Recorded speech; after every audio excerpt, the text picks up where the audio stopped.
आप सभी को प्रणाम। मैं विभा रानी। निदा फाजली। निदा फाजली साहित्य और सिनेमा का एक ऐसा नाम है जिसके दोनों ही पहलू उतने ही चमकदार हैं, उतने ही रूहानी हैं, उतने ही मानीखेज हैं।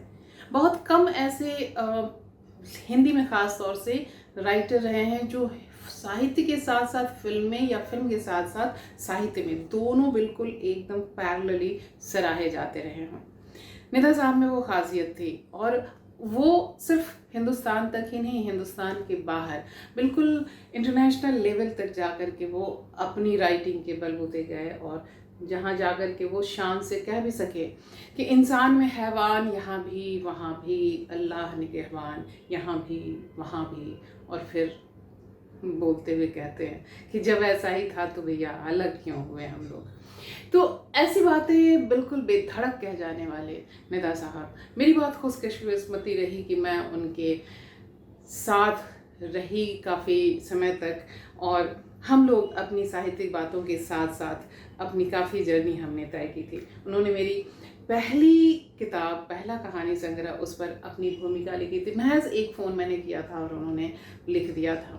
1992 के दंगों में उन्हें उनके अजीज़ मित्र कमल शुक्ल साहब ने उन्हें बचाया था, उन्हें ले करके चले गए थे और ये बहुत बड़ा उपकार था उनका हम सब के ऊपर। आज कमल शुक्ल जी नहीं हैं, निदा साहब भी नहीं हैं, लेकिन निदा साहब की वो तरबियत देखिए कि उसके तुरंत बाद उन्होंने अपने आप को स्थिर किया और लिखा, उठ के कपड़े बदल, चल घर से निकल, जो हुआ सो हुआ, दिन के बाद रात, रात के बाद दिन, जो हुआ सो हुआ। मेरे साथ उनका हमेशा वो एक ही बात ऐसी उन्होंने कही थी जिसके कारण मेरे मन में उनके प्रति जो आदर और सम्मान था। उन्होंने कहा कि विभा जी, मैं बस आपसे इसलिए बात करना पसंद करता हूँ कि बहुत कम महिलाएं हैं जिनके भीतर साहित्य, संस्कृति, कला, फोक, इन सब की जानकारी है और इन सब के साथ वो चलती हैं। और ख़ास तौर से आप मुझे और भी इसलिए बेहद पसंद आती हैं क्योंकि आप केवल हिंदी में नहीं, हिंदी के साथ साथ मैथिली में भी लिखती हैं, कम से कम 2 भाषाओं में लिखती हैं। 2 ज़बान में जो लिखते हैं उनके काम का, उनकी सोच का दायरा बहुत बढ़ जाता है।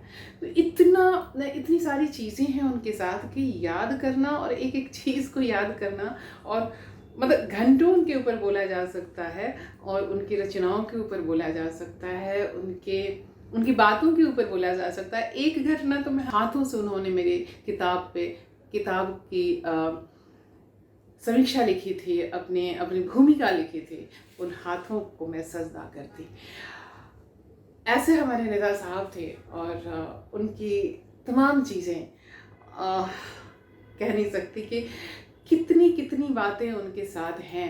सबसे मज़ेदार वाक़या ये हुआ था कि एक बार मैं भोपाल गई थी और भोपाल से वहाँ से हमें टैक्सी से इंदौर जाना था और उस समय टैक्सी मिलती थी बड़ी मस्जिद, भोपाल की जो बड़ी मस्जिद है वहाँ। तो जब हम वहाँ पहुँचे और उस मस्जिद को देखा हमने, इतना आलीशान मस्जिद, इतनी बड़ी मस्जिद, तो हमने अपने सहयोगी जो हमारे कुलीग थे उनसे हमने कहा कि देखिए इस मस्जिद को देख करके तो मुझे निदा साहब का यह शेर याद आता है कि बच्चा बोला देख कर मस्जिद आलीशान, बच्चा बोला देख कर मस्जिद आलीशान, अल्लाह तेरे एक को इतना बड़ा मकान।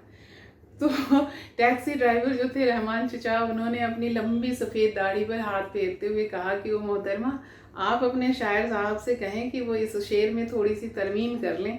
हमने कहा जी बताएं क्या। तो उन्होंने कहा कि हम उनसे ये कहें कि ये ना लिखें कि अल्लाह तेरे एक को इतना बड़ा मकान, उसकी जगह ये लिखें कि अल्लाह तेरे एक को इतने सारे मकान। 1 मिनट के लिए हमें लगा कि अरे हाँ, सही में कितना सही कह रहे हैं ये रहमान चचा। और आप मस्जिद हटा दीजिए, मस्जिद की जगह आप मंदिर जोड़ दीजिए, गुरुद्वारा जोड़ दीजिए, चर्च जोड़ दीजिए, कोई फ़र्क नहीं पड़ता है, सब के सब एक ही जैसे हैं।